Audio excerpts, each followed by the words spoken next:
Hi guys, I hope you're doing well, and in this video we're going to be discussing the June 21 paper and variant number 2. Let's get started. So question number 1 says a tourist visits the coast for a holiday. On her first day she visits the local tourist office for information, goes for a swim in the sea, spends the evening enjoying the view of the coastline and rents a campsite for an overnight stay. Okay, so rents means she's paying. Which activity involves economic goods and which involve free goods? Now, this is a very good question. In fact, a lot of students, and I want to take the opportunity, and I want to explain you what free goods are for economic goods and what public goods are as well. So basically, guys, first of all, remember, a lot of students, if when you're preparing for P2 now, so obviously if you're studying free goods for P2, you will be studying it in a different way, because a lot of times you will just just learn the information without understanding it, and then just reproduce that information in P2 and you will get the marks. But in MCQ papers they will not ask you what free goods are, or they will not ask you what economic goods are, right? They'll give you a scenario always and they will ask you to identify from them what are free goods and economic goods and maybe public goods or private goods. And if you do not know the concept properly, you will not be able to properly identify it, right? So I explain you what free goods are. Guys, free goods basically are those goods that have a zero opportunity cost of consumption. Now, a lot of students think that free goods are those goods that are free. That is, they do not involve any money and they are free of cost. That is absolutely wrong definition of free goods. That is not the way you are supposed to learn it. So what is free? And if you have learned in that way, then please unlearn it. What are free goods? These are those goods that have a zero opportunity cost of consumption. Zero opportunity cost of consumption. And what do I mean by that? I'm coming to that. Basically, it means that it can be consumed in as much quantity or supply that is needed. Right? You can consume it in as much quantity as you want, and if you're consuming it, it won't reduce the availability for others. So you can consume it as much as you want without reducing its availability for others. So for example, if you're going on a swim in the sea, obviously swimming is a free good, because if you're going for the swim in the sea, if you're going for a swim in the sea, you can go swimming in the sea, there's no problem, and others can go as well. So it's not that if you're going for swimming, others can't go, right? So and as many people want to go and swim in the sea, that's okay. As many people can go and swim in the sea. So free goods are those goods that though they do not have an opportunity cost of consumption. So if I am consuming it, there's no opportunity cost of involved of consuming by, let's say, Mr. A or Mr. B, because opportunity cost of consumption means that it does not reduces the availability for others, because, and it's not that they are scarce. Free goods are not scarce. Free goods are in abundance. Their provision is in abundance, right? For example, fresh air is a free good, sunshine is a free good, right? So they aren't scarce. Okay? And also the fact, there's also one more condition for free goods, and that is the free goods, they do, number one, they do not use any factors of production when supplied. So if you're supplying, if you want to identify what a free good is, you need to just look at 2-3 things. Is there any opportunity cost of consumption? Are they in abundance or are they scarce? Is there any factors of production that is involved in supplying them? So obviously there is no factor of production involved in supplying or the provision of swimming. It's available. Anyone can go there and swim. It's not like the producers are, it's an open public beach. It's not a swimming pool, right?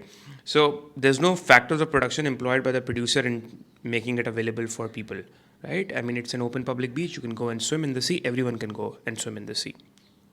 Sightseeing, there's no use of any factors of production for providing or making sightseeing available. This doesn't make sense as well. The second condition of free good is that there's no marginal, although it's related to the first, there's no marginal cost of basically supplying an extra unit as well.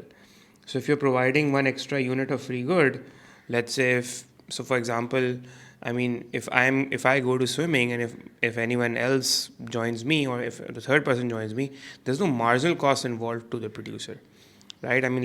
Let's talk about fresh air, or let's talk about sunshine. Fresh air. So is there any marginal cost involved in selling and making fresh air available? It's there. The fresh air is publicly available. Anyone can, use it. And if I'm using it, the others can also use it, right? And it's in abundance, it's not scarce. A lot of times people confuse free goods with public goods. They think that free goods are somewhat under the category of public goods, which is wrong. Public goods are scarce, right? Remember that. Also, there is a marginal cost involved in providing public goods. For example, If the government is providing an extra street light, the government incurs a cost. Land, labor, capital is incurred in number one, producing an extra street light and then making it, and the government buying it and making it available for public. There's a marginal cost involved as well. That is the marginal cost is the cost of the cost of producing and providing an additional unit. So there's a marginal cost involved in making street lights, making and then making it available for others, right? Also, it's an economic good. Street light is an economic good. Under the category of economic good, public goods and private goods may come. Okay. So this is another basically criteria for measuring free goods. So I mean, so you see, as in, or you could also say that like ideas that are shared as an open source on the ideas. If you're sharing ideas as an open source for everyone, that is also a free good. Not because it's free, not because of that, but it's just because, let's say, if I have an idea, I can just post it on the internet, anyone can go and consume it, right? So it's not that if I'm consuming it, others can't see it. So it's there for everyone, right? Don't consider free goods as goods that are freely available, as in there's no something that is not charged. Don't consider that as a definition or criteria for measuring free goods. So ideas that are shared as an open source for anyone to see is also a free good. Fresh air, like I said, we can breathe as much as air as we want, and this wouldn't diminish the air available for others. So there's no opportunity cost in consumption in the sense that it diminishes the utility for others. So in that sense, no. Also remember that as in also there's another confusion that people have, that like I said, that free goods, they think that something that is available at zero price or free. It's not that. So for example, if you this example just clicked in my head right now. So for example, if you shop something online, right, you buy it and they are providing a free delivery service. Now a free delivery service is not a free good, but it's still free, right? You're not paying for it. So will we consider it as a free good? No, we will not consider free delivery or free shipping as a free good. Why? Because the online retailer is incurring a cost in providing that free shipping. Although he's not charging it from you, but there is a marginal cost of providing that additional delivery to the customer. There's land, labor, capital involved. Resources are factors of production are involved. So it's not a free good, right? Also, healthcare. Even if the healthcare is free, even if the government is providing free healthcare, even then that is not a free good. Why? Because free healthcare, guys, listen to this very carefully. Free healthcare is free. I'm saying that free healthcare, that's free. It's free at the point of consumption.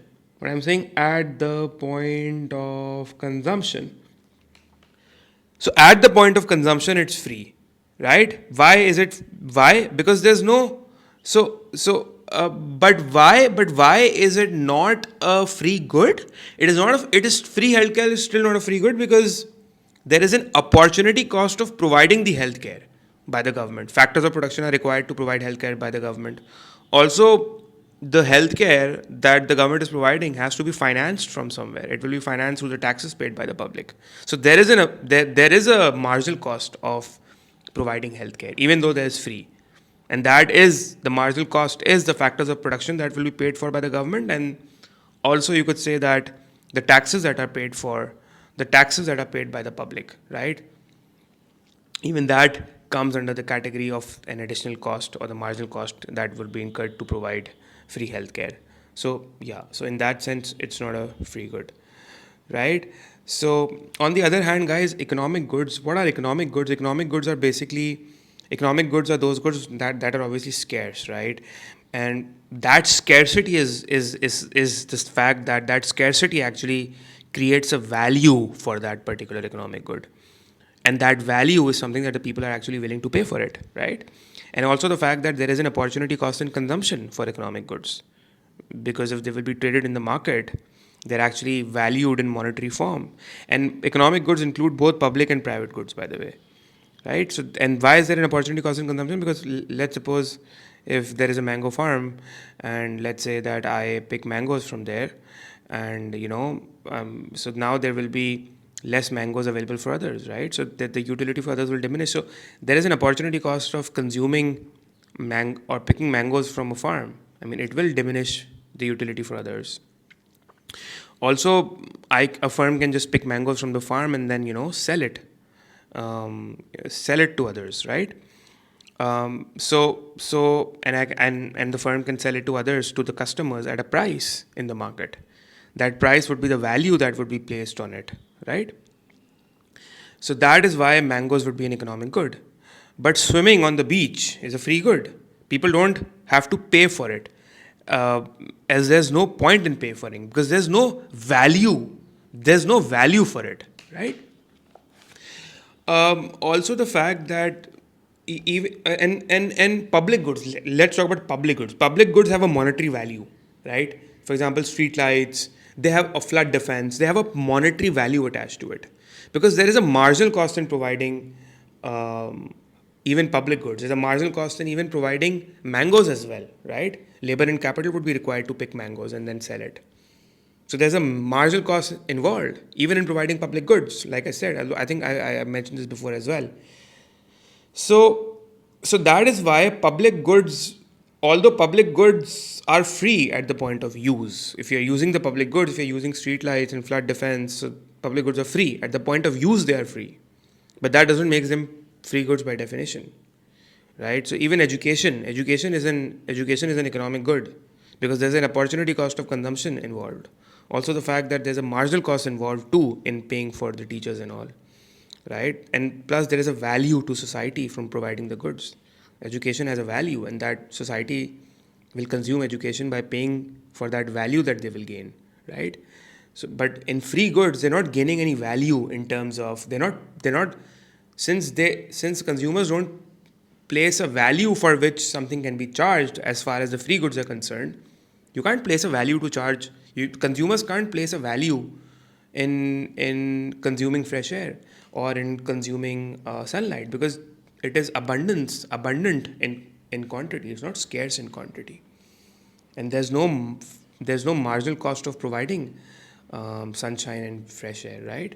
So what are the producers going to charge for? I mean, this is the correct way to measure what economic goods and free goods are. So in that sense, option A is the correct answer because information and camping are economic goods, right? You're paying for the camping, and as far as free goods are concerned, obviously sightseeing and swimming both are free goods because there's no opportunity cost. No, not because they are free, but because there's no opportunity cost of consuming them. Anyone can come and consume them. It won't diminish the utility for others. There's no, like I said, there's no factor of production involved in providing the facility. It's open for all. Also, the fact that there's no marginal cost of providing an X. So, for example, if there's an extra customer that comes in and he wants to swim or sightsee, there's no additional cost involved for the producer. Moving forward, question number 2 states so I took some time explaining this, I know, but then this was important, guys. This was important because a lot of times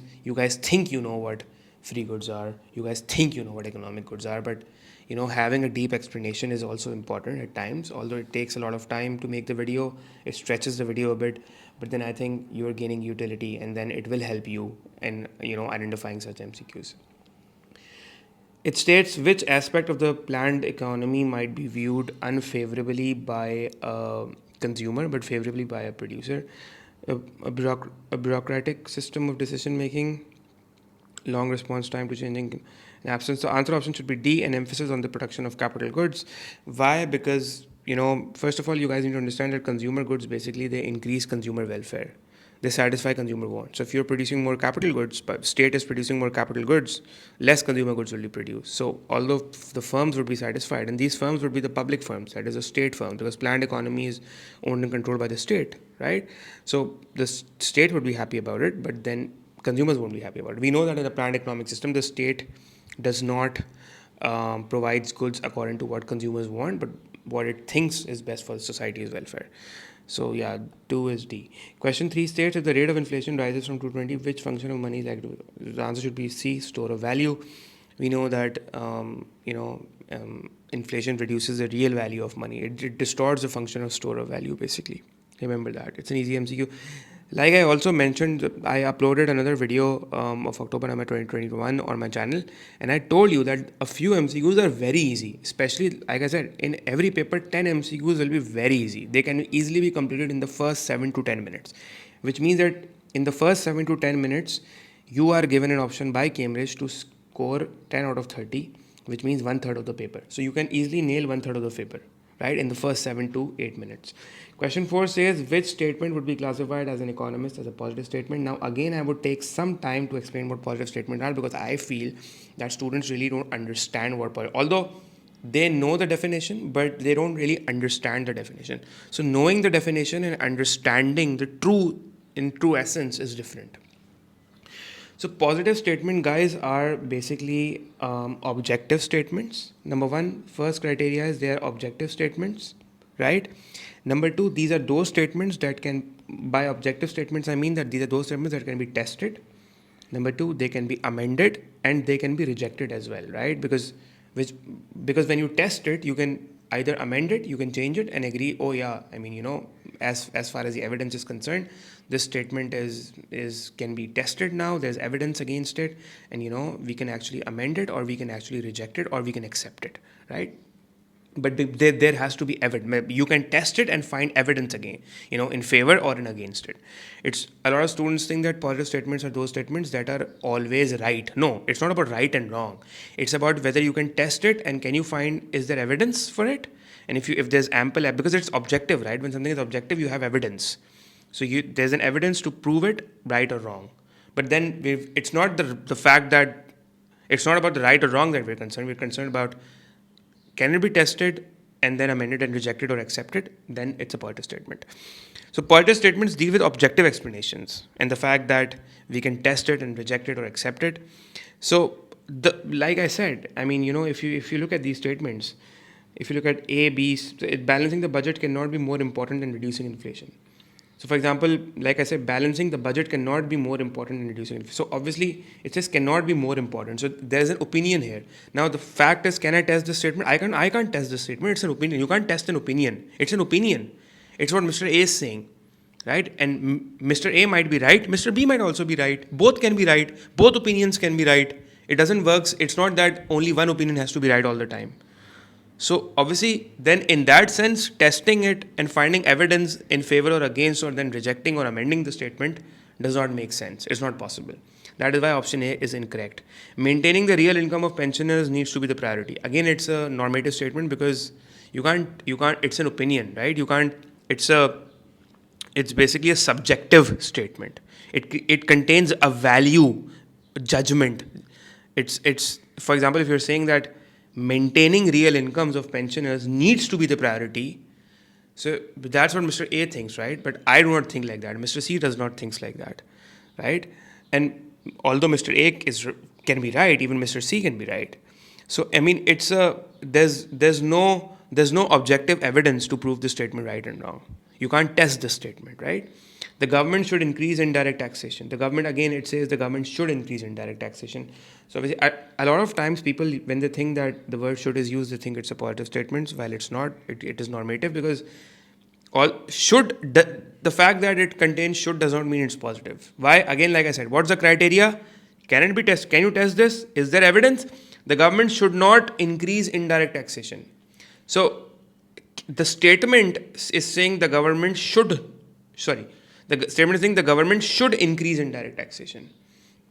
So you can't really test a value judgment. You can't really test subjective statement, right? The government shouldn't, because you can't really test it, because this is what, maybe Mr. A thinks or maybe Mr. C thinks. So you can't test and then based on evidence, you can't really amend or reject the statement, because if you're saying that, because remember that positive statements cannot be opinionated. Either there will be evidence against it or in favor of it. That's it. Remember, for positive statements. But for part C, maybe, the government, maybe increasing indirect taxation might work, or it might not work, right? So there can be both the ways, right? So that is why we're saying it's a subjective statement. There is a value judgment placed on it. Maybe the judgment of Mr. A could be right or Mr. C could be right. So, I mean, that is why testing and finding evidence in favor or against it is not possible, and that is why this is not an objective claim. Option D, on the other hand, states that government will not increase direct taxation. Now this is a positive statement. Why? Because it can be tested first of all. Why? For example, look at the statement. Read the statement. The statement says the government will not increase direct taxation. Now you can test the statement and prove it right or wrong. You can reject the statement or amend the statement or say no, it's right. Why? How? You go to the yesterday's newspaper or maybe the internet, and you see there's evidence, and if Mr. A says that the government will not increase direct taxation, he's right. Mr. A is right. Why? Because there's evidence. We can test it. There's evidence. There's evidence to prove that the government will not increase direct taxation because they just disclosed it in yesterday's budget, maybe, right? So it could be tested. You can test it. You can then amend it, reject it, or whatever. So a common mistake is that whenever a lot of time examiners include words such as should in their statements, and they're actually at times using the word should. Those should statements are actually positive. At times they are positive, right?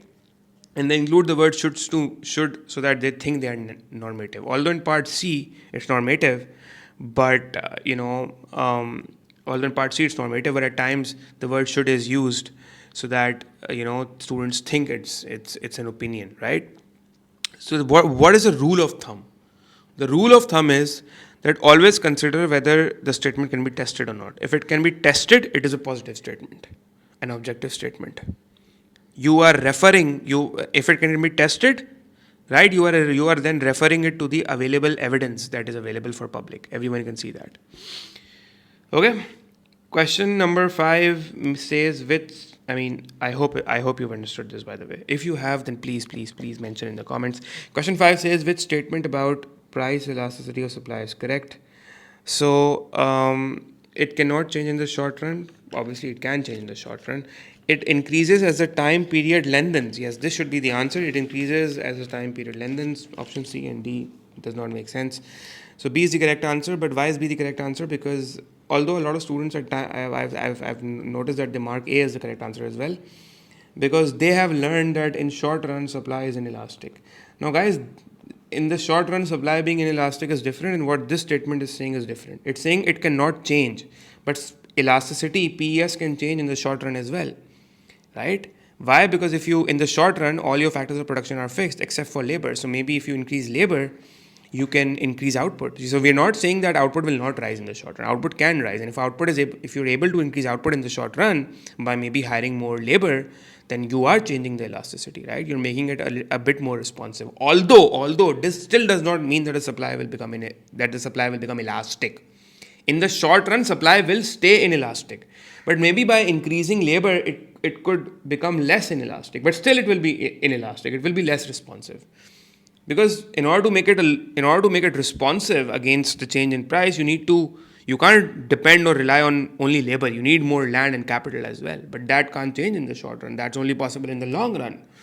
Coming up with more, increasing the size of your resources is only possible in the long run.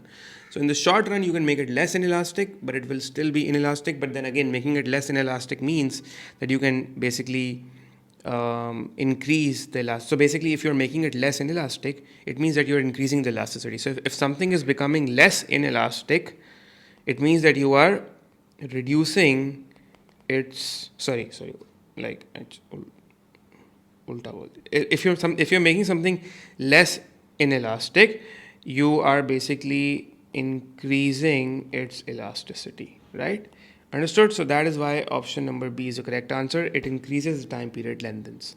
So as the time period goes by, and also the fact that remember that in the short run, even if you increase the elasticity, it is possible to increase the elasticity in the short run as well by hiring more labor. Although still it will be inelastic, but then at least you can reduce. You can increase the elasticity in the short run as well by hiring more labor. But then again, overall your supply would still be inelastic.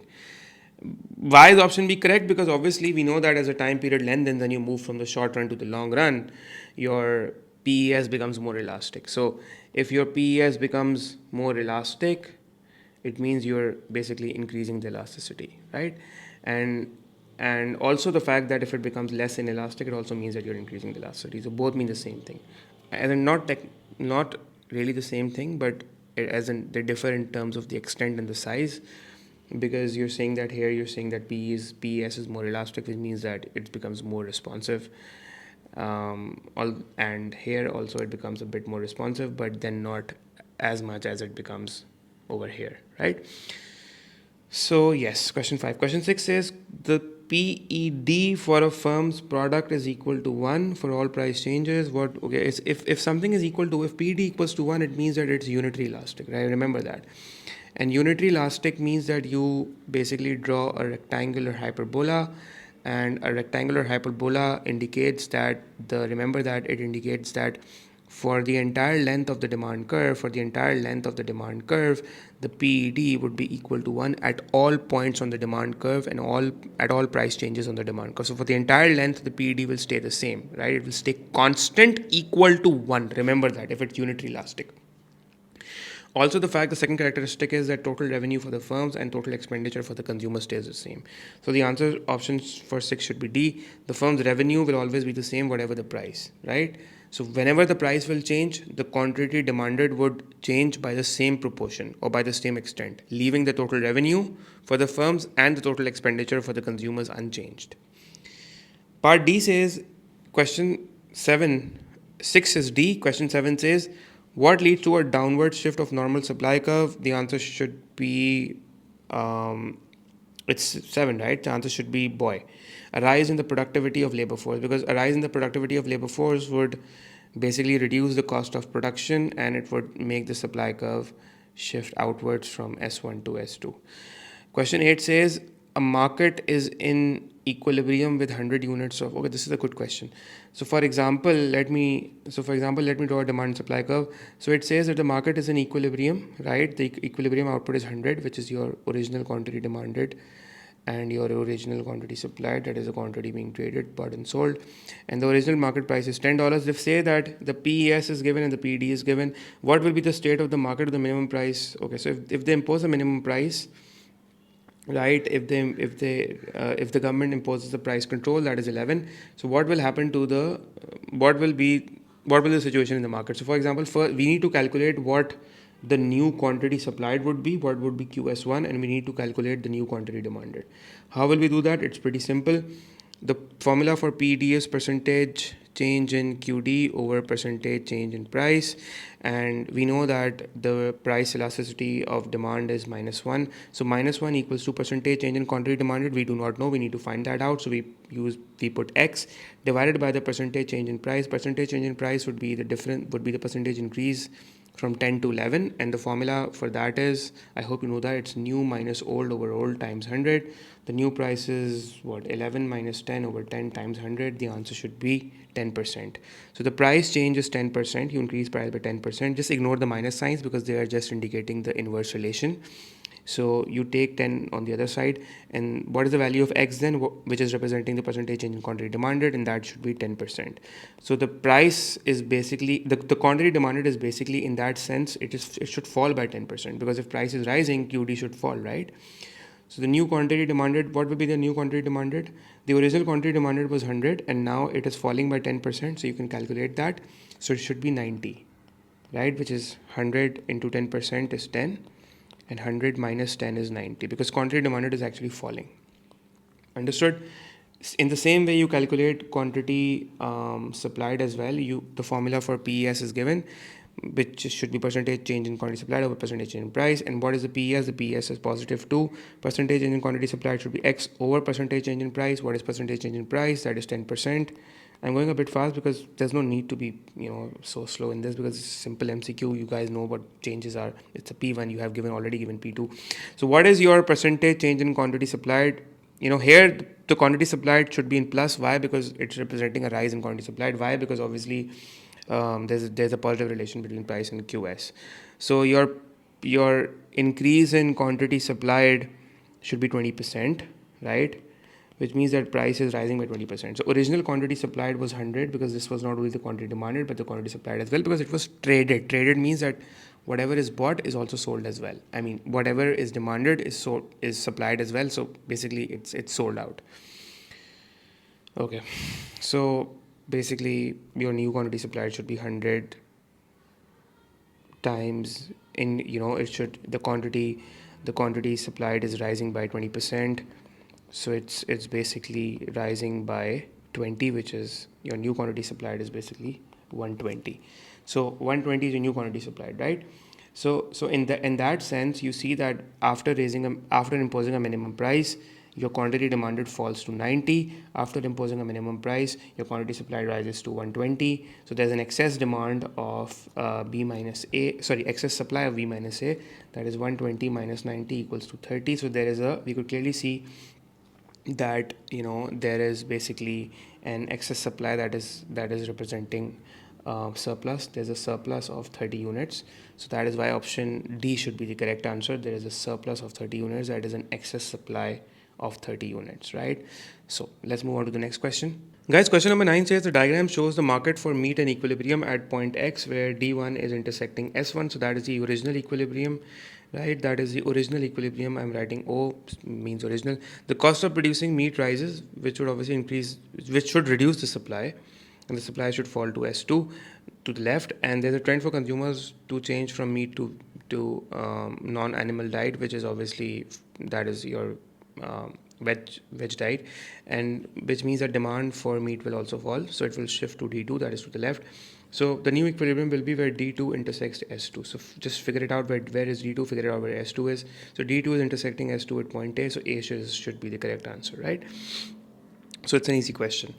Moving forward, question number 10 says good X and Y are complements. What are complements? Complements are those goods that are jointly demanded. Let's say your printer and your printer cartridge, right? You can't buy a printer without the cartridge. The cartridge without a printer is useless.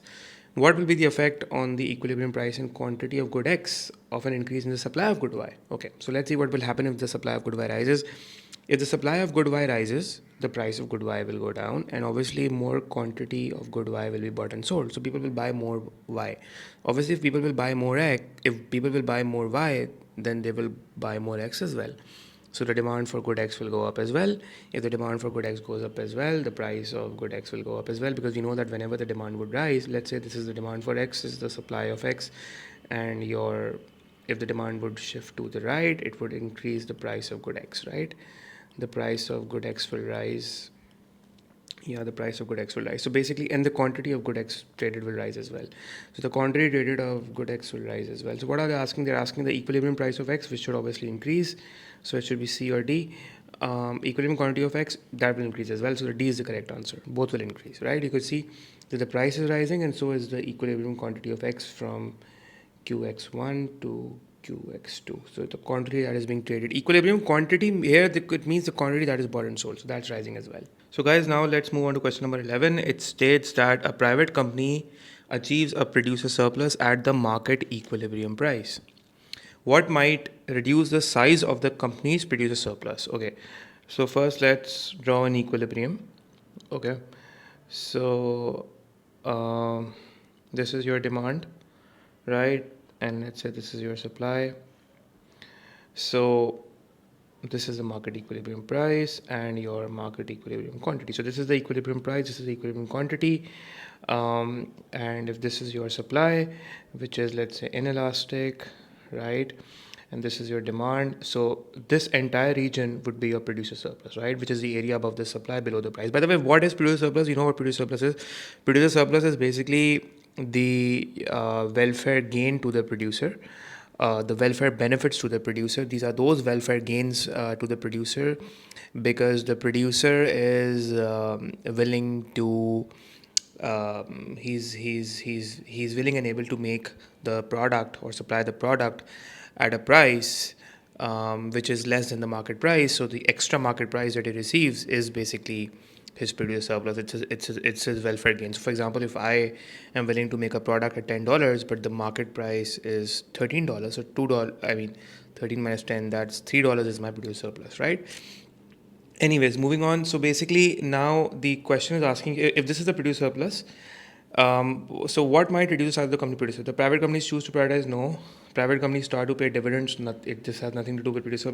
The government fixes the price of electricity below the market price. No, this will not be the answer as well. The private company's supply curve becomes more elastic. Yes, this will be the answer, and I'll show you how. Because let's say if this is your, by the way, this is your inelastic supply because it's touching the horizontal axis. That is the, whenever supply curve touches the horizontal axis, that is the x-axis. It is inelastic. Anyways, so guys, if your supply curve, let's say, becomes elastic, right? So if your supply curve becomes elastic in that sense, let's take it. So if your supply curve becomes elastic, let's say this, if this is your supply curve, right? If it becomes your supply curve becomes elastic, and let's call this S elastic. So if your supply curve, guys, become elastic, what will be your new producer surplus? If this is the quantity of output that you're producing, and this is, you have an elastic supply curve, and this is your price, I mean, what will be the new producer surplus? The new producer surplus would be this area only, right? The black triangle. That is the area above the supply and below the price. So it would be this entire region. So you see now your size of producer surplus falls, and all this area is representing your decline in producer surplus. So you could see that the size of your producer surplus basically falls. So if your supply curve becomes elastic, basically only this region will now be your producer surplus. Let's say triangle A, B, C is your producer surplus only. So that is why they're asking what might reduce the size of the producer surplus. So the private company's supply curve becomes more elastic. That would reduce the supply of the producer surplus. So we can clearly see from the diagram our previous producer surplus, what would our previous producer surplus, and what our new producer surplus is. So yeah, the size of the producer surplus goes down. So I hope this question is clear. Question number 12 says, how would an economist establish the market demand curve for a private good? So yeah, so by adding consumers of no, by the answer to this question is simply 12b, by combining the individual demand curves horizontally. And basically remember that the market demand curve is the horizontal summation of the individual demand curves. I'll show you. So let's assume that a market has two firms, that is firm A and firm B. So if this is firm A and this is firm B, and let's say this is your market demand curve. So if this is the demand curve for A, this is the demand curve for B, and let's say that this is the market price, right? So let's say this is $2 is the market price. So firm A at $2, firm A is the quantity demanded for firm A is, let's say, 5 units, and the quantity demanded for firm B is, let's say, maybe I don't know, maybe 6 units.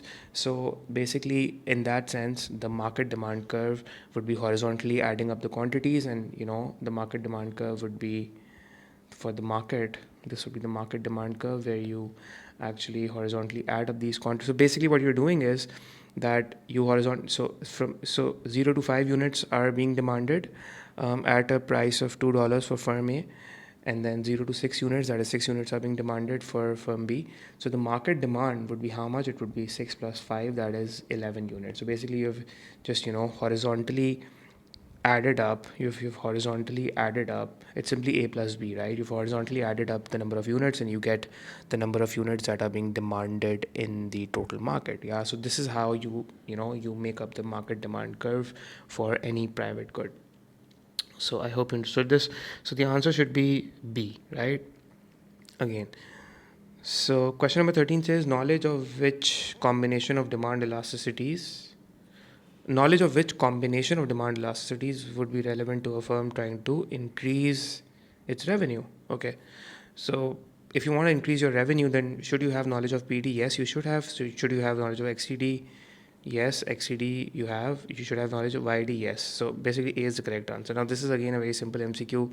If you look at this MCQ, they've drawn an entire table, they've drawn 3 columns, and they've made 4 rows, and I don't know what not have they tried to show in this diagram, making it appear ridiculously scary. But look at the answer. It's a simple answer. We know that price elasticity of demand plays a very important role in determining revenue. I have detailed videos on PD and YD as well. For this attempt I was not able to make on XCD, but definitely I will make one on XCD as well for you guys. So we know that if the PED is elastic, and we reduce the price, total revenue goes up. If PED is inelastic, that is less than 1, we increase the price, total revenue goes up. As far as YD is concerned, we know that if the sign for the YD is positive, it's a normal good, and oh God, I don't know. It's a normal good, and assuming that it's normal elastic, the coefficient is greater than 1. Assuming it's normal elastic, so you should make more of those normal goods during periods of boom where income is rising, so your overall revenue rises. If assuming it's an inferior good and you have a negative sign for it, and assuming it's inferior elastic and it's a recession, so yeah, you should make more of inferior goods so that your revenue rises. And if your product is an inferior good and it's inferior elastic, and then if a boom is coming, so your total revenue would fall, so you should reallocate your resources in producing normal goods. That's how important it is for firms to know whether their product is as in it's normal elastic or normal inelastic or inferior elastic or inferior inelastic, because it helps them make the right decisions in terms of when in times when incomes are rising and falling. As far as XCD is concerned, XCD, that is cross elasticity of demand, if the sign is positive, it obviously means that your it's a substitute, the product that is good A and good B, because we are measuring the cross elasticity. So the cross elasticity between good A and good B. So it means that the good A and good B are substitutes, and in that case, let's say if the coefficient is greater than 1, it means they are strong substitutes, because XCD measures the strength of the relationship as well. So in that case, if you know that you have a strong substitute, you should actually reduce the price in order to increase total revenue, but then it may result into a price war. If the sign is negative, it means that they are complements, and assuming they are very strong complements, let's say that good A and good B are very strong complements, right? In that case, what you can do is, and you're producing both the goods, in fact, let's say you're producing both the complements, you're producing good A and good B, and you know that they are jointly demanded. So in that case, and that they are strong complements, which means elasticity greater than 1, so you could actually maybe reduce the price of good A in order to increase the revenues for good A, and this will actually increase the demand for good B as well, because now the demand for good B will rise. People will be now, and if demand rises, demand represents a willingness and ability to pay. So if demand for good B rises, it means people are more willing and able to pay for good B now, which is your complement of good A. So if the quantity demanded would extend for good A, because you reduce the price of good A, then automatically the demand for good B will go up, and you should then increase the price of good B as well. So here what is that because of reducing the price of good A, and because of reducing the price of good A, you actually increase the revenue that you could have earned for good A, and at the same time you increase the price. You use this knowledge to actually increase the price of good B, because you knew that people will now buy more of good B as well, because it's your complement, and you can actually increase its selling price so that you could earn more higher profit margins on each sale, and that actually helps you increase your total revenue. So that is why the answer option is A. Now the purpose, like I said, I mean, it's easy for me to it wasn't necessary for me to explain you all this, but it is necessary for me, because I want that these MCQ solutions should give you some form of a utility. I don't want to just rush you through telling A is the right answer or B is the right answer. You can just go through the solved past papers for that as well. So if a student is coming on my video on my YouTube, I think it's my responsibility to make sure that the video is providing consumable, good quality content. Anyways, question number 14 says, what will definitely stop the following the nationalization of an industry? Okay, what will definitely stop following the nationalization? Okay, so if the industry is nationalized, which means that you're selling the private sector industries in the hands of the state, and now the state owns and controls it. So what will stop? So definitely what should stop? Let's say the first option says dividend payment to the industry. Okay, this looks like the right answer. Job losses among the industry workers. No, job losses, price increase for the industry. No, A is the correct answer, because dividend payments to the industry shareholders will definitely stop, because the shareholders of the private sector would obviously want returns on their investment in the form of dividends. So obviously the government is not, I mean, the government is the sole stakeholder here if it's nationalized. So yeah, so the dividend payments would definitely stop as far as the nationalization is concerned. So question 14 should be A. Let's see what question 15 is. Question 15 is a good question. It says the diagram shows the effect of the government introducing a subsidy on a product. We know what a subsidy is. Subsidy is a financial grant that is given by the government to the producers in order to reduce their cost, and subsequently that has the impact of reducing the prices on the consumers as well. So it's benefiting producers because their cost falls, and overall their profits would rise definitely. And at the same time, the consumers also benefit because they get a reduction in price. So yeah, it helps the poor as well, poor consumers as well. Anyways, so okay, by the way, remember that whether it's a tax or a subsidy, the difference between the two supply curves represents the tax per unit or the subsidy per unit. So the difference between the vertical distance between these two supply curves, that is A minus B, is representing the subsidy per unit, which is represented through 12 minus 8. So 12 minus 8 is the subsidy per unit. So the subsidy per unit is basically $12 minus $8, because this is the vertical distance between the two supply curves, because supply curve represents the marginal cost of producing, and now your marginal cost basically falls because supply curve shifts outward. So which means that for produce, the marginal cost of producing each additional unit goes down by how much? 12 minus 8 is $4. So the marginal cost of producing an additional unit goes down by $4. That's how subsidy works, and that's how we intended it to work, right? So yeah, that's why the cost goes down. And then what happens is, what the question is asking you, what is it asking you? By the way, what are the effects of subsidy on the government spending and the consumer spending? Okay, the government spending would represent the subsidy paid by the government. So it's an expenditure of the government, right? So the government spending would definitely increase. By how much? Let's calculate. So the simple formula is that you calculate the subsidy per unit. Subsidy per unit multiply by the number of units sold. That's how you calculate the size of the government spending. So what is the subsidy per unit? It's $4, which is the vertical distance between these two curves. Multiply by how many units are sold. This is the new equilibrium, times 120. So 120 times 4 should be how much? It should be $480. So the answer should either be C or D. So it's cross out A and B. It should be C and D. Either C or D. Let's say what would happen to the effect on consumer spending. The consumer spending will definitely go down because the price is falling. So the original price was how much? Let's calculate the original consumer spending. The old consumer spending was how much? Old consumer spending was price times quantity. That's consumer expenditure. That's 10 multiplied by 100. So this entire box is representing the consumer spending. So 10 times 100 is how much? Is 1000. This is representing old consumer spending. The new consumer spending would be how many units are sold now? 120. Consumers are buying 120 units because obviously the cost falls, the price falls, more units are being sold and produced and sold. What is the new price? The new price is 8. 8 times 120 is how much? My math is really bad. 8 times 120 is 960. So basically, the consumer's expenditure is now 960 and it falls by 40.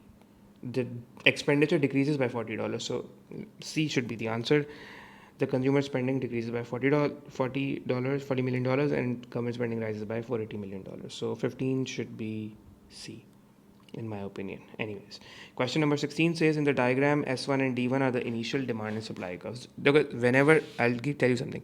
Whenever these kind of questions come, whenever these lines, you see so many lines, whenever they say the S1 and D1 are the initial demand supply, you first make sure that you highlight them with a pencil, so that you're covered now. You're like, oh, so many diagrams were given, out of that I've just figured out the first two diagrams, that is D1 and S1. The initial demand, supply and demand curves. What would be the new supply curve following the removal of an ad valorem tax? Now I would want to take this opportunity in order to explain what an ad valorem tax is versus what a specific tax is. Like I said, I wanted to also explain the concepts and make sure that during the revision, these MCQs, you also revise the concepts. What is an ad valorem tax, guys? An ad valorem tax is it is basically a tax on a good that is depending on its value. And ad valorem tax, AD means ad valorem tax for this MCQ, it means, so ad valorem tax is basically expressed as a percentage, that is a percentage on the price of the good. It's a percentage on the price, or you can say it's a percentage on the value of the good, right? For example, value added tax is an ad valorem tax, let's say charged at 20%, right? So the tax is actually imposed on the price or the value of the good, which means that at a lower price, the tax is low, right? And at a higher price, the tax is, if the price goes up at a higher price, the tax is high in absolute terms. Don't you think this is kind of more, this isn't regressive, it's less regressive as compared to specific? Because at a lower price, the tax is low, at a higher price, the tax is high. So yeah, I'll come to that, by the way, what I meant by regressive. So remember that the ad valorem tax is a tax that is imposed on a good based on the percentage of the price of the good or the value of the good. At a lower price, the percentage of tax that will be the value of the size of the tax would be low. Not the percentage, the size of the tax would be low, because obviously the percentage applied on the value would result into a lower figure as compared to when applied on a higher price. So yes, that's it. So which obviously means that an ad valorem tax is basically there's a proportionately higher tax on expensive goods. So you could say that expensive goods would end up with a higher ad valorem tax, because obviously they're expensive. So definitely the more expensive they are, the more expensive the good is, the higher the ad valorem tax. Okay, as far as specific tax is concerned, it's basically, the specific tax is basically the fixed amount of tax that is placed on a good. For example, tax per unit. At every additional unit you pay a certain amount of tax, and it would stay constant, it's not going to change, right? The size of the tax, as far as specific tax is concerned, the size of the tax, that is how much tax would be paid, depends upon the quantity that will be sold, right? The less the units are sold, the less the tax that will be paid, the more the tax, and not the price. Like for example, as far as ad valorem tax is concerned, it's imposed on the price, on the value. So as far as the specific tax is concerned, the size of the tax paid would depend upon how many units are being sold, right? And as far as the diagram is concerned, remember that whenever a specific tax is imposed, S1 specific. So as far as the specific tax is concerned, remember that the supply curve would shift inwards to the left. It would be a parallel shift, right? Which represents that for each additional unit, the same tax per unit is imposed, right? For each additional unit, it simply means that the marginal cost, that is the tax per unit, is going to be rising by the same amount, right? This is the specific tax. It would be rising by the same amount for each additional unit that is being produced and sold. So basically, this is how the supply curve will shift inwards as far as the specific tax is imposed. And as far as the ad valorem tax is concerned, the supply curve will not shift parallel. It would be an ad valorem shift, which would be shown like this. If this is ad valorem tax, so there would be, this is how your supply curve would shift if it's an ad valorem tax. It would represent, now why this is not a parallel shift, it's an ad valorem. It's this shift, you could say that this shift is arising because an ad valorem tax is imposed. And ad valorem basically means that you're placing a tax that is not per unit same. It's not constant. It's not this amount of tax is not the same per unit of units produced or units sold. The tax is basically different for every additional unit that will be produced and sold, because every additional unit that will be produced and sold would have a higher value. So as more and more units are produced, so the value of the additional unit goes up, and because of that, the size of the tax goes up as well. So you could clearly see that at this quantity Q1, that is at a lower quantity, your tax, your ad valorem tax, the size of your ad valorem tax is less. But as far as quantity Q4 is concerned, at this quantity, the size of your ad valorem tax is higher, because it's imposed, because you could see that this vertical distance is much bigger than this vertical distance, because here the ad valorem tax is imposed on the percentage, as a percentage of the value of the price of the good. And we know that at a much higher price, as a quantity of the production, at a much higher quantity, the value of the good that is being produced is much higher. And the simple reason, what do you mean by the value? The value is your marginal cost. Since supply curve is your marginal cost, that is the cost of producing those units, right?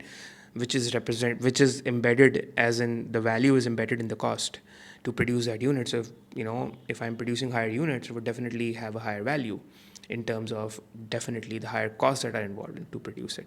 So in that sense, the size of the ad valorem tax would be higher as well, because the ad valorem tax would be imposed on that higher value. Now, coming to this question, it says this is your demand and this is your supply. It says that what would be the new supply curve following the removal of the ad valorem tax? So the answer to this should be D. Why is that? Because first of all, the supply curve would shift outward, because if the tax is removed, you're removing the tax, so the cost of production goes down and the supply curve will shift outwards to the right. Now it should either be C or D, but the thing is that if you look at the C, if you look at the supply curve C, and if you compare it with S1, this represents a parallel shift, right? This represents a parallel shift. If you look at the supply curve C, this represents, so for each, so at each quantity, the size of the tax is the same per unit, right? So definitely, I mean, this represents a parallel shift. So it's a, C would have been the answer if the question would have said that the government is removing a specific tax. So C is not the answer because they are removing an ad valorem tax. So which means that D should be the answer, because if you look at D, let me show it to you clearly. If you look at D, just a second. If you look at D, yes, and if you look at this quantity, if you compare the size of the ad valorem tax at this quantity, it's this much, right? Sorry, it's this much, right? But if you compare the size of the ad valorem tax at maybe a higher quantity, which is maybe this much, let's say this, okay, let's say this, over here, the size of the ad valorem tax is much higher, because obviously you are imposing this ad valorem tax, because this ad valorem tax is representing a higher percentage of tax imposed. I mean, sorry, not a higher percentage, but a percentage of tax imposed on the higher value of the goods, because obviously this is Q1, this is Q4. So Q4 have a higher cost of production. Definitely, they have a higher marginal cost of production. So definitely, the value of producing Q4 is much higher than Q1. So definitely, the value added tax is also much more than the ad valorem value added tax at Q1. So yeah, that's why you can clearly see the size of this size differs. This size is much bigger than what this is, right? So yes, that is why. So this is an ad valorem. So that is why basically the answer option is D. What will be the new supply curve following the removal of an ad valorem tax? It's D. And as far as the specific, I mean, I remember in it has come in the MCQ papers as well. Guys, remember the specific tax is basically, so if it's a specific tax increases the price of all the goods equally. Remember this, that specific tax increases the price of all the goods equally. Why? Because it's the, so okay, so because the simple reason is that it's a per unit constant tax imposed on producing each additional good, and that is why it shifts parallel. And specific tax has a much bigger impact in reducing the overall demand for the good. Why? Because because if you compare it with the ad valorem tax, because the ad valorem tax is basically places a proportionately, you could say, higher tax on expensive goods because they have a higher value, and this encourages, yeah, so basically this encourages consumers to switch from expensive goods to maybe alternative cheaper varieties, let's say, right? And why did I say that specific tax is regressive? It's because specific tax is regressive because the tax paid would be the same for all different income groups. Because on those on low incomes would end up paying a higher percentage of their income in tax. But as far as if the ad valorem tax, such as VAT, is concerned, an ad valorem tax collects more tax from those consumers who are willing to purchase more expensive varieties, and those people who will be obviously the rich people. I'll repeat what I said. I said the ad valorem tax will collect more tax from consumers who will be willing to purchase more expensive varieties because they will have a much higher price. Yeah, so that is why. Yeah, so I just wanted to let you know regarding this. So it's specific tax would be a bit more aggressive in that sense. So answer option D is the correct answer. Okay. So I hope you're understanding these questions. At times, these questions look simple. We all know what ad valorem specific is. You've learned that, but at times, they kind of get confusing in MCQs as well. So that is why I wanted that your concepts are clear. If they are clear, please let me know in the comments. Anyways, moving forward. So guys, question 17 says the table shows sources of government revenue in a fiscal year for an economy. So different sources of revenues for the government is given. The question is asking us what is the total amount of tax revenue that the government raised by indirect taxes. We all know what indirect taxes are. Indirect taxes are basically they are charged on the producers, that is the firms of the goods and services, and they are paid, but they are paid by the consumers indirectly. Not all of them, but depends upon how much burden is transferred. And guys, for this reason, because they are paid indirectly by the consumers, and for this reason, they are also called expenditure taxes. For example, you could say value-added tax, excise duty, maybe like cigarette or alcohol tax, import duties. These are all indirect taxes. And basically, remember that indirect taxes are paid to the government by the firms after the goods after the goods have been bought by the consumer. And for this reason, we could also say that these indirect taxes are imposed on a transaction, right? As opposed to direct taxes, which are paid by the individuals directly to the government. And examples of direct taxes are, for example, land tax, wealth tax, corporate tax, income tax. These are all examples of direct tax. So here you need to calculate indirect taxes. So obviously, tax on self-employed, no. Sale or government assets. The carbon tax, yes, carbon tax isn't, because it's on goods produced. So obviously, it's an indirect tax. Remember that a tax on the goods on the firm or on an expenditure would be an indirect tax. Corporate tax, no.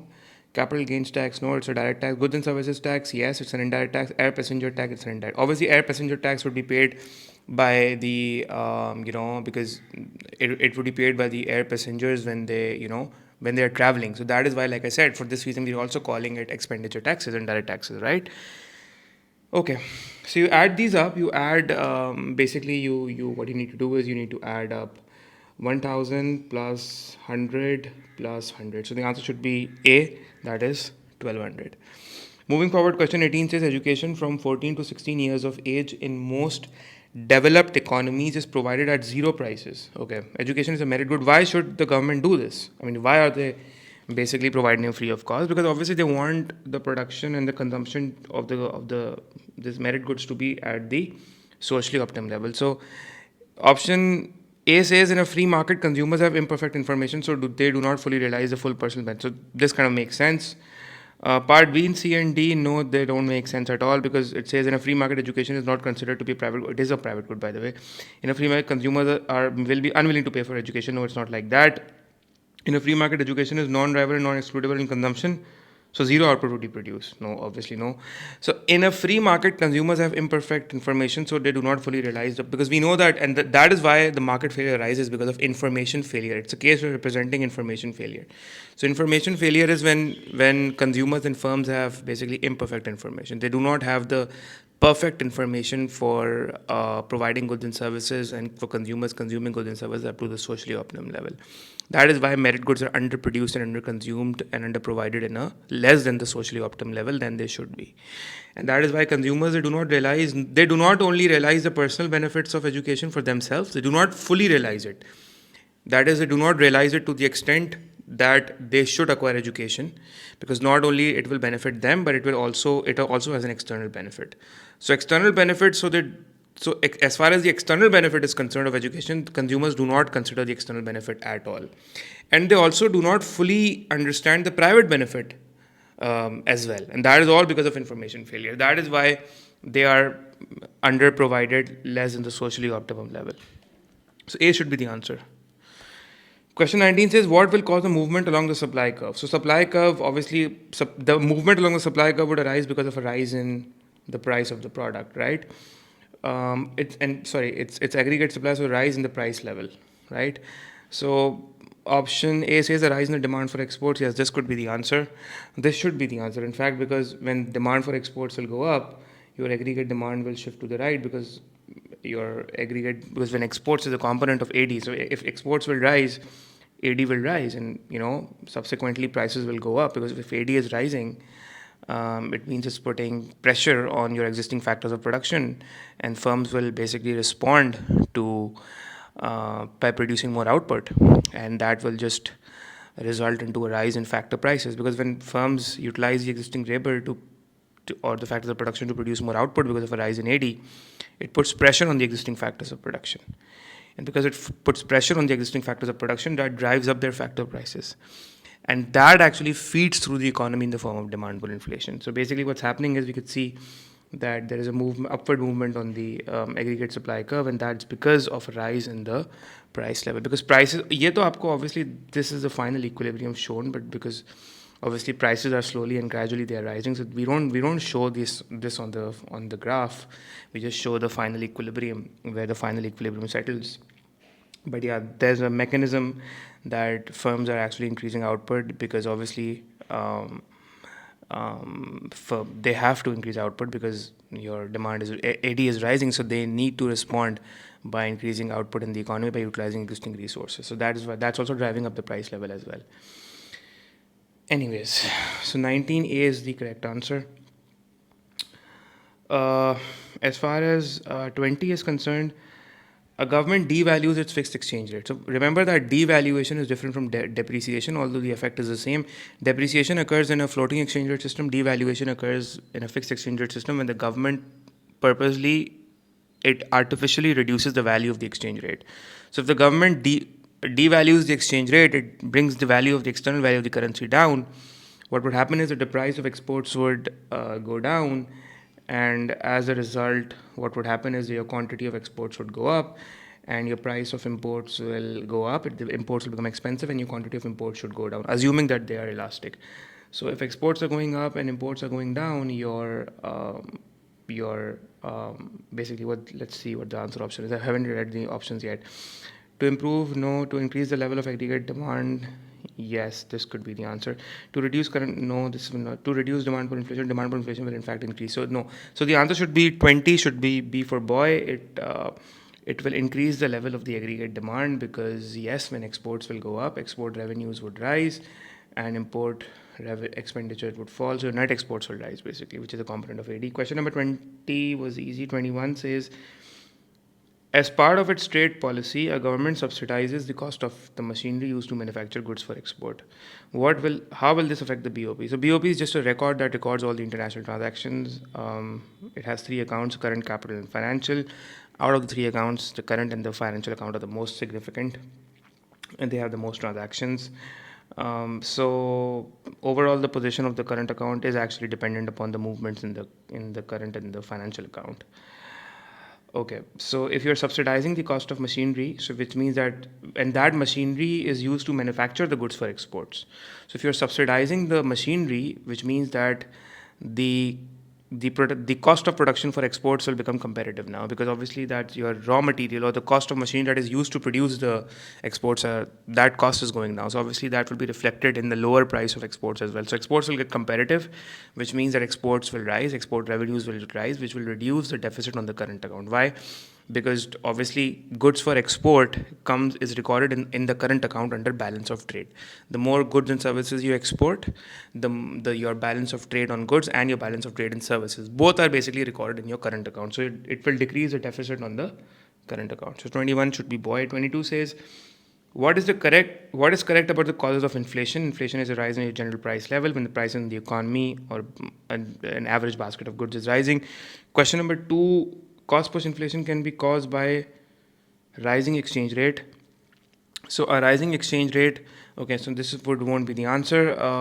Cost push inflation can be caused by lower indirect taxes. Lower indirect taxes should reduce the cost push inflation. In fact, demand pull inflation can be caused by rising exchange rate.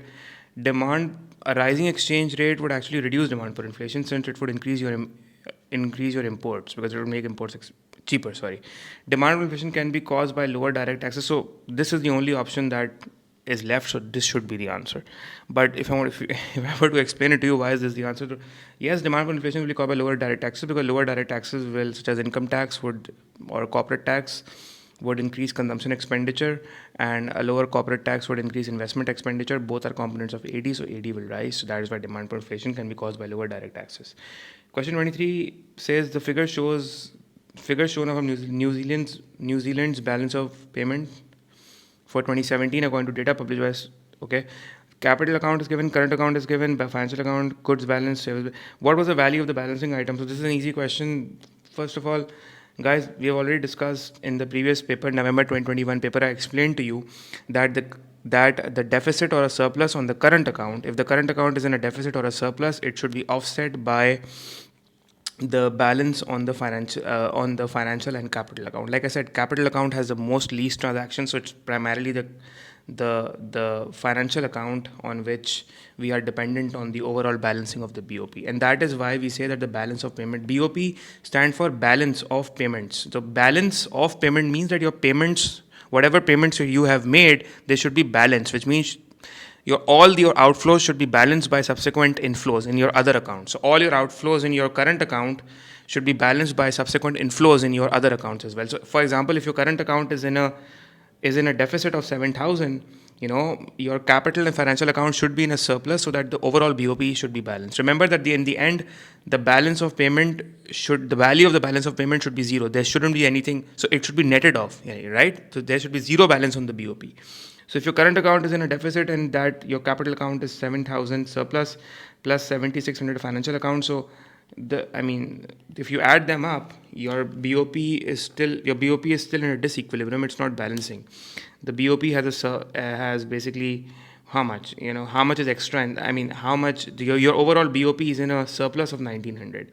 This is representing that your BOP is showing a surplus of 1,900, which it shouldn't show actually, right? On paper, it should never show a surplus. And if that's the case, we assume that obviously certain transactions have been omitted or certain errors have been made in recording, and that is why we will include a figure on our own self, by our own self, which is known as net errors and omissions. We will purposely include a value of net errors and omissions in order to balance or set off the 1,900 surplus, and we'll say that the value of the net errors and omissions should be minus 1,900 so that it offsets with the positive 1,900, and then there's nothing left in the BOP. So the answer should be C.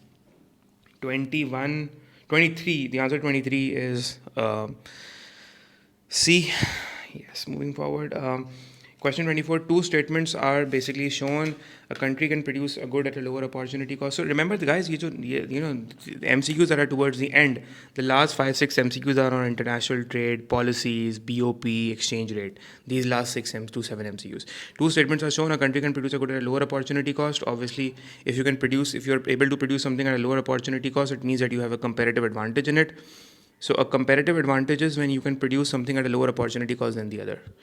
So the answer should be obviously C, because that's the only option in column 1 which has a comparative advantage, and this country has a comparative advantage. So there's no even need to look at part 2. You can save your time. But let's look at part 2, what it says.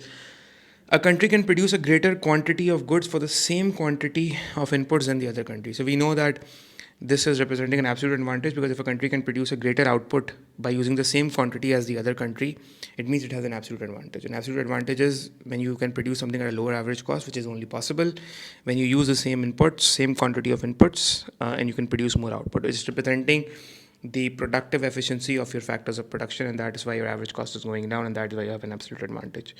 Question 25 is an interesting question. Usually tariffs, they give you diagrams for tariffs. At times and they give you different scenarios for it as well. Interesting question. It says the diagram shows the effect of the introduction of tariff. So you have your world supply, and then you have your world supply plus tariff. This is your world price, and this is your world price plus tariff. After the tariff is imposed, what is the revenue in US $1 million received by producers of good X in country Y? Okay. After the tariff is introduced. So basically, what is going to happen is, let me read the question again. What is the revenue received by producers of good X in country Y? Okay. So basically, if you see that, this tariff has been imposed by country Y, right?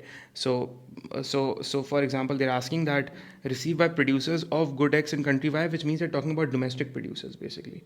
Domestic producers of good X that was, in country Y. So what will happen is that, what is the revenue, right? So what was the old revenue? The old revenue was obviously, if you see that this is a domestic supply, right? So initially the world price was $10, and if you were importing at $10, so for example, if this $10 is offered to domestic producers, the domestic producers can only produce and sell 80 units, while the domestic demand is 120, and the difference was imported. But the domestic demand is 200. Remember, the domestic demand is 200 units. Out of 200 units, 80 units will be bought from the domestic market because it's produced by domestic producers. 80 units are being produced by domestic producers. The remaining 120 will be imported, which is this difference. But khair, this is not what the question is asking. Let's stick to what the question is asking. They're asking about the revenue, right? So the old revenue of the producers will be 10 multiplied by 80, which should be 800. Sorry, it should be 800, right? 10 into 80.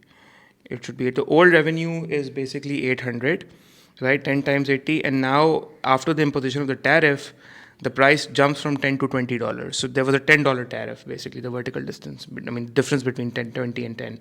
So, I mean, as in this vertical distance, this is representing the tariff. Anyways, so basically now, if you assume that, okay, fine, you are now importing at $20, but if the $20 was being offered to domestic producers, so how much would they produce? Definitely the quantity supplied would extend, and they would now end up producing 100 units. So at $20, which is the new price, they would import, the domestic producers would produce 100 units. So obviously their new revenue should be 2,000. So are they asking about the new revenue, or they're asking about the increase in, yeah, they're asking about the new revenue. So this should be D for David. It should be 2,000. 25 should be D. But if they were asking about the increase in revenue, you would take the difference between 2,000 and 800, and that should be the revenue rises by 1,200. Anyways. Okay, so it's D for David. Question number 26 says that between 11 and 13, retailers reported that expenditure on domestically produced goods and imports had reduced. Okay, so not only did the domestic expenditure reduce, which is representing a fall in AD, by the way. And also, but imports reduce as well. This was because consumers did not take out loans as the economy. So, yeah, so they are saying that the economy is in a recession, so obviously C was declining, and imports were declining as well. What was the likely reason of this? So the answer to this should be, so part A says what is the likely result of this? Not the reason, what is the likely result of this? So yeah, if you are in a recession, your expenditure, so obviously not only will the domestic consumption fall, but the consumption on imports will fall as well. So if the consumption on imports is falling, your imports will go down, and so, if there was already a deficit on the balance of trade account, which is a part of your current account, so that deficit should reduce, basically. So the answer should be A, because now you're importing less, so that deficit would go down, basically, right? So the deficit on the balance of trade declines. 27 says increased international competition leads to worsening in a country's current account balance. In the absence of offsetting factors, how is this likely to affect the exchange rate and domestic cost push inflation? This is an easy question. The international competition is increasing, which means that the domestic consumers are faced with international competitive firms, and that leads to a worsening in the current account balance. Why? Because people are importing more, right? Because they feel that the domestic goods are expensive as compared to relative imports. In the absence of offsetting factors, how is this likely to affect the exchange rate? The exchange rate, obviously, if you're importing more, if imports are going up, the exchange rate what will happen to exchange rate? The exchange rate will definitely depreciate, right? Because the supply of the currency will increase. And the supply of the currency will increase, the currency will depreciate. And remember that if the currency depreciates, your current account, because if you're importing more, your current account balance is worsening. So definitely, your imports are rising, supply of currency is rising, so your exchange rate would depreciate. Also, your answer should either be C or D. So A and B, though, you just cross out. Okay. As far as cost push inflation is concerned, so I think cost push inflation will increase. Why? Because if your currency depreciates, what happens is that your imports become expensive. So for example, let's say that this is US, and a dollar in US is, let's say, worth a dollar in USA is worth £3 in the UK, and let's say, dollar supply of dollar rises, and because you're importing more from UK, the US consumers are importing more from UK, so dollar basically depreciates, the dollar worsens, so it becomes to, let's say, 1.5. So now, obviously, if this is the situation, which means that your currency depreciates, so assuming that, US is importing expensive raw materials from UK, so the demand for imports is, the PD for imports is, let's say, less than 1. With that, it's inelastic. So in this situation, what will happen is that if you want to import £3 worth of raw material from UK, if USA wants to import £3 worth of raw material from UK, I mean, how many dollars would it need to give? Obviously, it would need to give $2 because from $1 it can only import. I mean, it can only buy 1.5 worth of oil.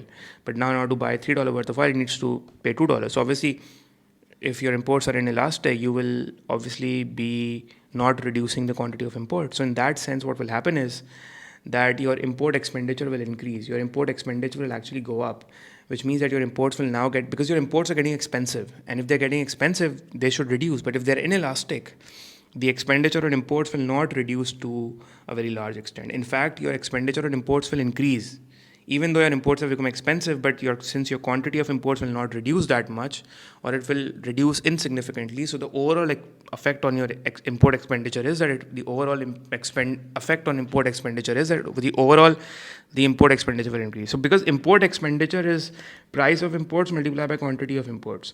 So if the price of imports is going up, right, by let's say maybe 10%, but the quantity of imports is only decreasing by let's say 3%, right? So overall, you could say that your import expenditure would go up by roughly 7%. That's just a way of explaining it, and that is why we say that if your imports are inelastic, your import expenditure rises and it worsens the current account position. So if you are devaluing the currency, for example, even if your exchange rate is going down, even imports are inelastic, it results into cost push inflation in the economy because your imports get expensive. And if assuming you're importing, you are a country that is dependent on importing raw material, or you are a commodity importing nation, so cost push inflation will increase because you're importing expensive raw material now. Anyways, question number 20. So guys, basically this is what main thing this year, like what I want to explain to you was that if the price of imports are increasing and the quantity of imports fall by relatively less or insignificantly, the overall import expenditure will rise. Even though you could argue that your quantity of import is falling, so your import expenditure should go down, but then the quantity is going down by a relatively insignificant amount if we compare it with the price of imports. So basically what happens is, if I want to get a bit technical, the price factor offsets the quantity factor. Okay, the price increase offsets the quantity decrease. Anyways, moving forward, question 28 says higher interest rate why are higher interest rates together with increased taxation on expenditure likely to cause domestic deflation? Okay, so you're basically increasing the interest rates. You break it down, you're increasing the interest rates, and then you're also, interest rates are basically monetary policy, a contractionary monetary policy, and you're increasing taxation, which is also a contractionary fiscal policy. Because if you increase interest rates, the cost of borrowing goes up, and your consumers and firms will borrow less loans because it's getting expensive for them. So consumer expenditure investments will go down basically. So AD will decrease. So if AD will decrease, I mean, it's going to cause deflation. It will have a deflationary effect. On the other hand, if you increase taxation, especially increase taxation expenditure, like you're increasing your indirect taxes and all, because indirect tax and expenditure tax, like I said in this video previously as well. So in that sense, your consumption expenditure will again go down, and it's an example of contraction fiscal policy, AD will fall. But these are two different policies, monetary and fiscal. So the answer option is that because the contraction, so this is not the answer A, because both the policies are actually contractionary. It's a contractionary monetary policy and a contractionary fiscal.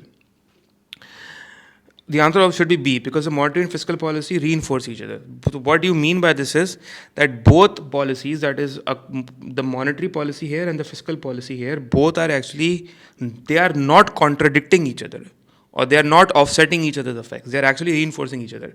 What do you mean by contradicting each other? Contradicting each other means that if you impose, let's say, expansionary monetary policy in an attempt to increase AD, and then on this other hand, you impose a contractionary fiscal policy to reduce AD. I'm sorry, not to reduce AD, but you impose the expansionary monetary policy to increase AD, but then simultaneously the government also imposed a contractionary fiscal policy. Let's say it increases the taxation or reduces the government spending. I mean, then what's the point? If here AD is rising because of expansionary monetary, then here AD will fall because of contractionary fiscal. So it's offsetting each other. But here, both are contractionary, right? And because both are contractionary, they're reinforcing each other. By the way, this is also very good evaluation for paper 2 as well. A lot of times they're asking you evaluations in paper 2 for policies. You could say that, monetary policy will be ineffective if it's a contradicting fiscal policy is implemented, or contradicting supply side is implemented. Anyways, you're done with P2 in either case. Question 29 says, which policy aimed at correcting a balance of trade deficit is an expenditure reducing policy? Expenditure reducing policies are those policies to reduce this amount of spending on imports in the economy to rectify a current account deficit. So the idea is to reduce the spending on imports to rectify the current account deficit, right? So the answer should be increased direct taxation is an expenditure reducing policy, because if you increase direct taxes, your incomes will go down and your disposable incomes will go down. If disposable incomes will go down, so the expenditure on imports will go down as well. So that's an expenditure reducing policy, right?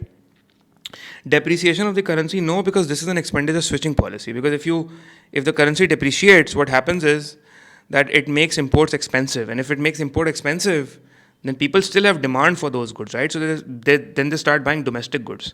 So it's an expenditure switching policy. An expenditure switching policy, the aim of the expenditure switching policy is to switch the expenditure away from imports to domestic goods, right? Also, tariffs is an expenditure switching policy as well, because if you impose tariffs, the idea is to switch the expenditure from imports to buying domestic goods.